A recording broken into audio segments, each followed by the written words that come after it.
Alright, Ronan MMA, welcome back to the channel. We are finally back with a UFC event, UFC Fight Night ANKALAEV vs Walker 2, and thank God because that was a rough 4 weeks. So we are here to give our picks and a preview for every single fight on the card. As usual, I start with the very first fight of the night and work our way up. I will also try to get through some of the earlier ones a little bit faster so I can spend more time on the main event, the co-main event, and things like that. So let us get started right away with the first fight of the night, which is Joshua Van versus Felipe Bunes. Okay, so we learned at the end of 2023 at UFC 295 that Joshua Van is an absolute savage. Dude had a very tough first round against a good guy in Kevin Borjas and just dogged it out and ended up getting himself a unanimous decision. Absolute banger of a fight, okay? Only has one loss on his record back in 2021 in Fury FC and has been perfect ever since. The guy's got 5 KOs, 2 submissions, and 2 decision wins as well. So he's got a decent mix, right? But the vast majority of them coming by way of knockout. Now, Felipe Bunes is getting up there in age for a flyweight at 34 years old. The guy's 13-6, a bit of a female-ish record,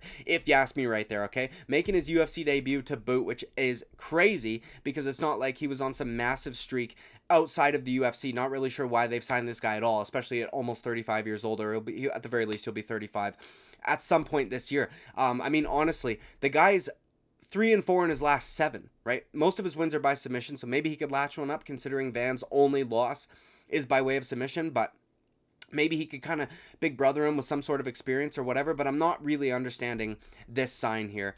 Either way, dude, Joshua Van is only 22 years old. That's why I touched on the experience aspect of it, right? I am going to be going with Joshua Van for this one to get the job done, maybe by TKO, but to be fair, Bunes has never been knocked out in his career, which is a plus considering he's almost 35 years of age at flyweight, but regardless, TKO or a decision victory for Joshua Van. Moving up the card to Nicholas MOTTA versus Tom Nolan. All right, MOTTA's back is probably up against the wall here. Guy's gone 1-2 in the UFC with 1 no contest that had the ref not gotten so excited and blown his load, probably would have ended up being another finish loss on his record, right, against Trey Ogden, if I'm not mistaken. Tom Nolan, young kid, 23K, making his UFC debut after a successful Contender Series knockout victory in the first round against a guy who was 11-1. So that is a good win right there. Most of this guy's wins are by way of knockout, but he does have a couple of decisions on there. Now, Nicholas MOTTA, and he's going to have to be careful on the feet, which is where he actually likes to do most of his work. I know he's Brazilian, but he's not much of a submission artist, right? But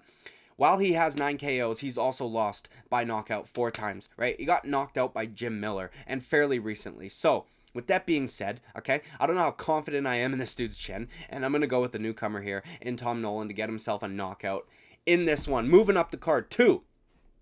Weston Wilson versus Gene Silva, either way, dude. Weston Wilson had a fucking tough first fight, okay, against Anderson Brito. That is a tough fight for damn near anybody. He's super good. I picked him to beat the last guy I can't remember who it is off the top of my head, but either way, dude, I'm not going to hold that against him all that much, right? And aside from that, he does kind of get finished a lot anyways, which I don't necessarily like to see, right? Silva, on the other hand, younger, better record, never been finished, and is coming off a win on the Contender Series also. The vast majority of his wins are also by knockout, with a couple of submissions on there, to be fair. Now, he's never lost by sub, which is good, because that's what Wilson's main method of attack is, right? I'm going to have to go with Gene Silva here, by KO most likely. Wilson's been knocked out a few times, as I said. He's getting up there in age for the lower weight classes, and this kid's young, has wins in all 3 categories, so I don't think he's going to be severely lacking in any department, okay? Moving up the card, 2. BASHARAT versus Taylor Lapilus, okay? All right, now, I always like watching the BASHARAT brothers fight. They are very good. This dude had a phenomenal performance last time out against Clayton Rodriguez. Undefeated as a whole, 11-0 with 6 submission wins. Okay, Taylor Lapilus, also very good. 19-3 record. Lots of experience compared to BASHARAT. Literally double the amount of fights, okay? Also, gets most of his wins by submission, and he's never been finished himself, which is a plus as well. The guy's just 1-0 in the UFC, though. He's also pretty good on the feet, but I am going to have to go with BASHARAT here. That performance over Clayton Rodriguez, for me, was kind of eye-opening, and honestly, the win over Damone Blackshear kind of aged pretty well too. That was kind of why I was a little hesitant to be picking BASHARAT and to be as high on him as so many people are, especially the odds makers. But after we've seen what Damone Blackshear has done in a very short amount of time, it aged pretty well. Also, Damone Blackshear is a massive fucking bantamweight, and he's very good on the ground also, so I'm not going to hold it against BASHARAT that he wasn't able to get him out of there with some sort of submission, right? But as I said, the Clayton Rodriguez performance, eye-opening for me, okay? I do think Fareed probably finds a submission, pardon me, at some point, maybe in the second round, late second round. I think he might have a little bit of trouble closing the distance at first, but then eventually he's able to get to him. And once he does, his control is just fucking insane, okay? The reason I think he might struggle, by the way, with the distance at first is because while Lapilus is only 5'6", the dude has a +7-inch ape index, which is insane. He's got a 6'1" reach, and he's 5'6", okay? He also uses side kicks and things like this, so that might cause a little bit of problems for Fareed Basharat in the opening, but I do think that he eventually is able to get to him and find some sort of submission, or at the very least success on the ground to be able to win rounds and then get himself a decision victory. Now, moving up the card to Marcus McGhee versus Gaston Bolanos. Okay, Marcus McGhee, despite looking 50, okay, has done very well, securing 2 finishes in the UFC since he's been here. Now, to be fair, they weren't against the best competition, right? He subbed Journey Newson, who isn't that good, and he knocked out JP Buys, who also isn't that good, and also gets knocked out quite a bit, okay? Now, Gaston Bolanos won his UFC debut, pardon me, also by decision, which was his first decision victory ever, okay? So every single win besides that was a knockout. And then he gets to the UFC and he's not able to find a finish, which is, it kind of shows me, or perhaps shows me, right, that the jump in competition affected his ability to get a finish and also made his game less effective overall, right? He's also lost twice by submission. And Marcus McGhee, while he's only got 1 submission on his record, and he's also lost by submission once, he's pretty good on the ground, in my opinion, or at the very least, he's capable, okay? McGhee also gets the majority of his wins by knockout. I don't know that he's going to want to stick on the feet too long with this guy. This guy has an extensive striking record outside of MMA. He's very good on the feet, right? Despite not being able to get a finish in that first UFC fight. But I've picked against Marcus McGhee twice now, okay? And he's proved me wrong each time. The reason I did was because he looks 80 and he's fighting at a lower weight class, okay? What I like about him too, though, is that both of his wins are by finish. And it's not like Bolanos fought some incredible high-ranked dude in his debut, right? It was probably somebody at the level of a Journey Newsom, of a JP Buys, and he wasn't really able to do a whole lot, pardon me. So I'm going to go with Marcus McGhee here. As I said, he proved me wrong twice now. I don't really want to keep picking against him, and I think that he manages to find a submission at some point. When we've seen him get guys on the ground, his control is very good. He looks very strong, and I do think that at some point he's going to be able to secure takedowns, either get a submission or at the very least do enough on the ground to win himself some rounds and get a decision victory. Moving up the card, 2. Matthew SEMELSBERGER versus Preston Parsons. All right, Matthew SEMELSBERGER might be, pound for pound, one of the hardest hitting motherfuckers in the UFC. The dude knocks down just about everybody, but his record is not that great, okay? And he's on a pretty bad run right now. But despite that, he's still the betting favorite, which is kind of crazy. To be fair, that loss against Jeremiah Wells, I kind of think he should have gotten, and I think that a lot of people actually think that he should have gotten. It was a split decision that went the other way, but he did get finished last time out against Uros Medic, who we just saw get fucking ragdolled by a newcomer, which is insane. On the other hand, though, right, Preston Parsons hasn't looked that great either, okay? Lost his last one out to Trevin Giles, who's okay, dude. He's not great, all right? Got finished by Derek Rodriguez, or, yeah, fuck, either way, dude, D-Rod, Daniel or Derek, don't fucking care, in his debut, and only has a decision win over Evan Elder in between those, right? He's been knocked out twice, and to be honest, I don't think either of them hit as hard as SEMELSBERGER. So, I think I see SEMELSBERGER winning this by either TKO or dropping him in between rounds, kind of like the Jake Matthews fight, where Jake Matthews, hit my mic, dude. Jake Matthews is doing work on the feet, piecing SEMELSBERGER up, and then SEMELSBERGER is able to find a big shot that drops his opponent, right, like Jake Matthews, and steal that round because he's doing more damage. So I think that even if he's losing on numbers in this one, he'll be able to hurt Preston Parsons and either get him out of there, which SEMELSBERGER's not great at, right? He drops the guys, oftentimes they recover, but I do think that he'll be able to win himself some rounds by doing just that, all right? Moving up the card, 2, Andrei Arlovsky versus Waldo Cortes Acosta, okay? Holy fuck, dude. Cortes Acosta is a huge favorite here, minus 550, biggest favorite on the card, which I'll be honest, dude, if I was betting this fight, I might say Arlovsky's a bit of a live dog here, just due to the level of experience he has.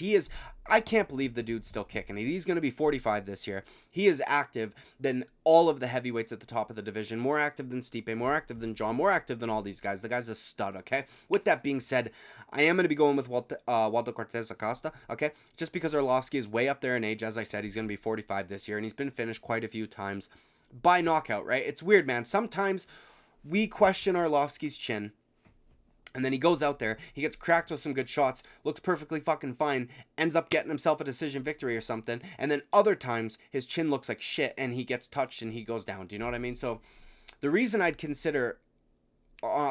fucking hell, dude, my bad. My brain just stalled. The reason I consider Andrei Arlovsky, I almost did it again, dude, a live dog, though, is because Waldo Cortes Acosta just got his first finish in the UFC last time out, okay? He seemed to...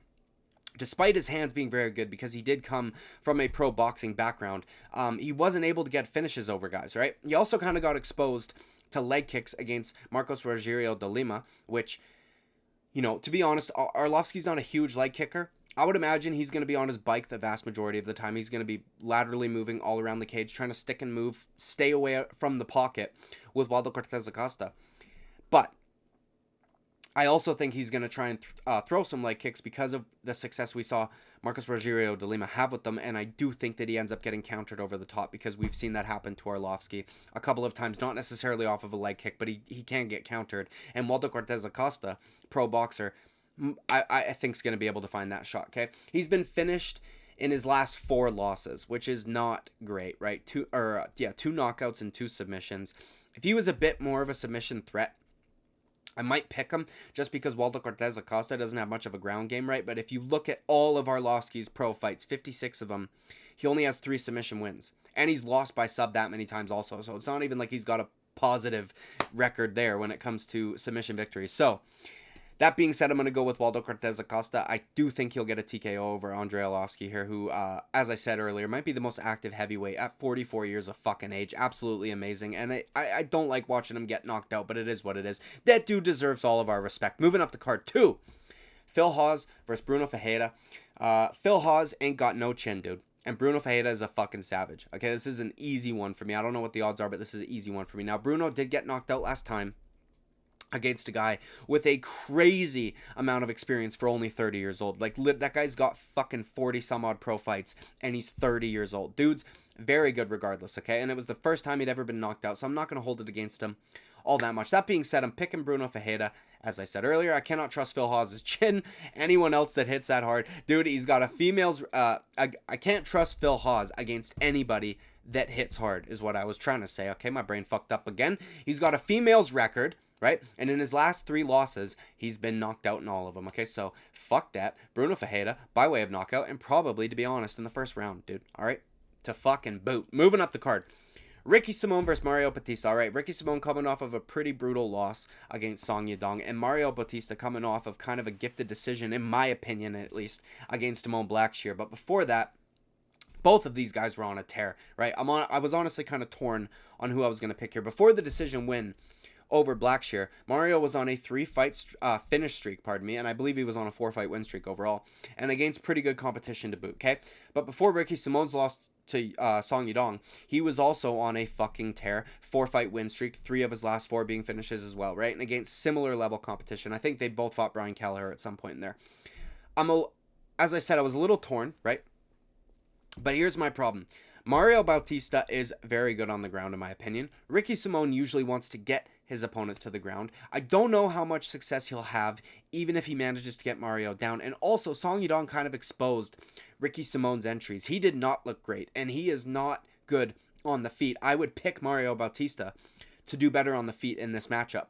So I'm going to throw the underdog pick in here at Mario Bautista. He's a slight underdog, not a huge one, right? I think he's, as I said, he's cleaner on the feet. So if it stays there, I see him being able to do work. Maybe not getting a knockout, but I see him being able to do work, okay? And his grappling, in my opinion, is good enough that I don't know if Ricky Simon gets him down, that he'll be able to do enough work to even, like, win a round down there. And he might even find himself in trouble. He might find himself in some sort of submission attempt or something like that. So I'm going to go with Mario Bautista to get this one done. All right, moving up the card, 2, Jim Miller versus Gabriel Benitez, another old boy who is active as fuck. Credit to Jim Miller, all the respect in the world. 40 years old at lightweight is fucking crazy, okay? I'll be honest, I'm a little concerned for his legs in this one here, right? Gabriel Benitez is one of the hardest leg kickers I have ever watched fight in the UFC. Jim has looked good. You know, even in his last loss against Alexander Hernandez, I thought it was close enough that you maybe could have argued for Jim Miller, but either way, I think I was fine with the decision at the time, but he looked good considering he's fighting a young dude that's way fucking bigger than him. And as I said, 40 years of age, okay? And while he's old, right, Benitez isn't young either, but he's still 5 years younger than Jim Miller. Now, he has been knocked out a few times, but also what I want you to keep in mind is a few of those were at featherweight. I believe only one of them was actually at lightweight. One of them might have been at a catchweight. So it seems like Gabriel Benitez was having issues with where he was going to fight. I think he was trying to cut too much weight to get down to featherweight because he got knocked out by guys like Billy Quarantillo. He got knocked out by David Onama. He got knocked out by I can't remember who the fuck, but either way, dude. A bunch of them were at featherweight. So I'm going to go with Gabriel Benitez, up a weight class now, more healthy, not cutting as much weight.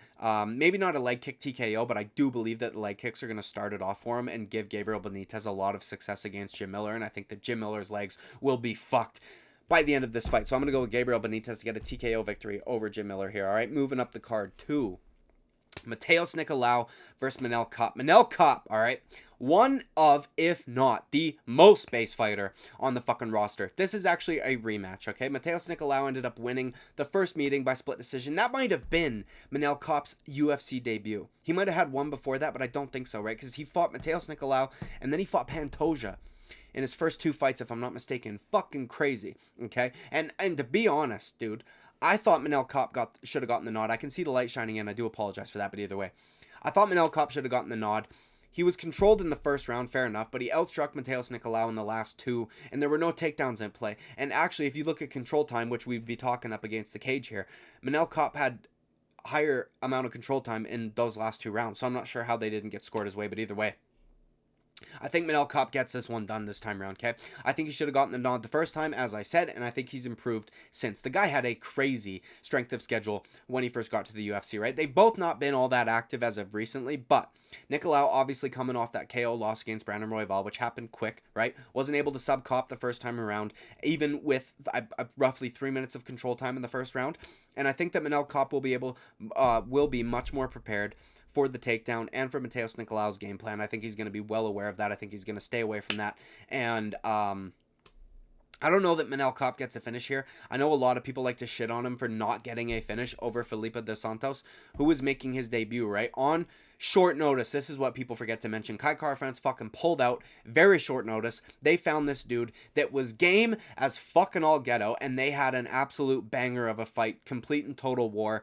And Manel Kape was the clear winner, okay, and he hurt the guy on multiple occasions, but as I said, he was game as fuck, and he wouldn't get out of there, right? I'm not holding that against him at all. That was a complete, massive shift in opponent on very short notice against a guy that was absolutely game and is probably going to have a lot of success in the flyweight division. As I said, I think Manel Kape is probably going to get a decision victory here, making it more clear than the first fight, and I think that he'll probably hurt him on a few occasions, which clearly secures the round for him, and I do believe he gets a nod by unanimous decision this time around. All right, we were at the main event, dude. Magomed Ankalaev versus Johnny Walker. So I watched their first fight last night. Something I am mind blown about is why in the ever-living fuck is Magomed Ankalaev a bigger favorite than he was in the first fight? If I'm not mistaken, minus 350. Come fight night against Johnny Walker the first time. This time he's sitting at a minus 455. Fuck that. I'm picking Johnny Walker. That's an insane number to have a Magomed Ankalaev. And look, dude, I get that he was able to take Johnny Walker down and control him up against the cage. I don't know if many people remember this. The takedown came off of that flying knee attempt from Johnny Walker that was fucking a few millimeters away from taking Magomed Ankalaev's head off, right? Had that landed, Magomed probably would have been hurt, maybe even finished right then and there, okay? Johnny Walker, because he missed that, got taken down. Magomed Ankalaev, credit to him, jumped on the opportunity.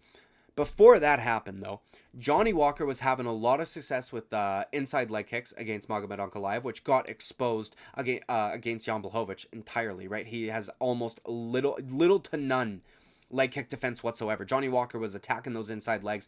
Magomed Ankalaev almost landed a head kick that looked like it maybe stunned Johnny Walker for a second. It was partially blocked.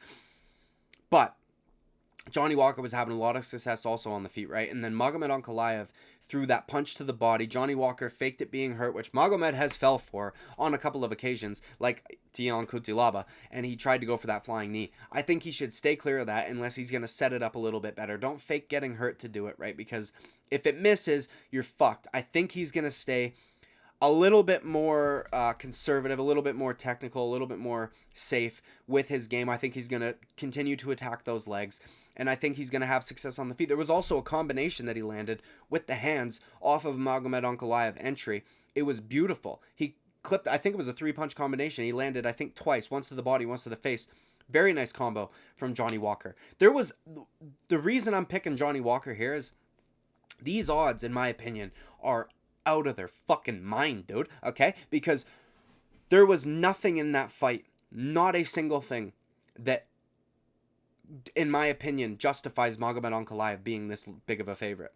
The only takedown he secured was off of a Johnny Walker crazy flying knee attempt. Do you know what I mean? And also, he had Johnny Walker up against the cage for a good while, wasn't able to take his back, and then ended up throwing that illegal knee. I know a lot of people like to shit on Johnny Walker for that. Dude, fuck that. He was right. He's, first of all, ESL. English is not his first language. The ref asks him where we're at. He says the fucking desert. He's right, dude. He's right. What the fuck are we talking about, okay? Either way, that was a clean knee to the face, clearly illegal. Magomed Ankalaev's got some weird fucking shit going on. I don't know what's up with him, dude. The guy needs an IQ test or something. Either way, as I said, these odds are out of their fucking mind. I'm going with Johnny Walker all day. I think that he eventually finds a knockout or something like that. Because Magomed, in my opinion, he's going to go... I think Magomed's going to be even more aggressive than he was. We saw that in the Ion Cutelaba fight. He was pretty technical, pretty safe, pretty at range. He was doing good work, right? He was throwing those head kicks that weren't really landing, and Ion Cutelaba was wobbling all over the place. When he got a chance to rematch him, he fucking washed him. Easy. He came out aggressive and just destroyed Ion Cutelaba. To be fair, Ion Cutelaba's not all that great, but either fucking way, dude.